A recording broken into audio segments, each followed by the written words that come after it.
అందమైన గులాబీలు చూడండి ఎంత బాగున్నాయో. వీటికి పోషకాల మల్చింగ్ ఎట్లాగో మీకు ఈ వీడియోలో చూపిస్తాను నేను, చూద్దురు కానీ. ఇది పుచ్చకాయ అండి. ఇప్పుడు మనం అందరం కూడా తెచ్చుకుంటుంటాం ఈ వేసవకాలంలో.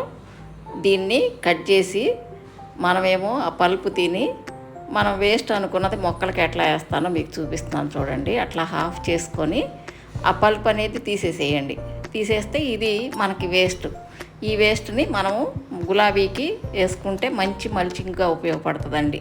అట్లా హాఫ్ చేసుకొని అది మొక్క మొదల్లో ఇట్లా వేసుకోండి.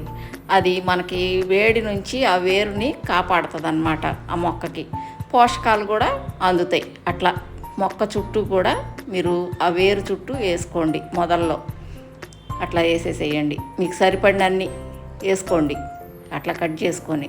ఇదిగోండి చూడండి నేను ఎట్లా వేసానో. దీనికైతే 3 పట్టినాయండి నాకు. ఇంతే. ఇది డీకంపోజ్ అయిపోతే మనకి చక్కగా మొక్కకి పోషకాలను ఇస్తుంది.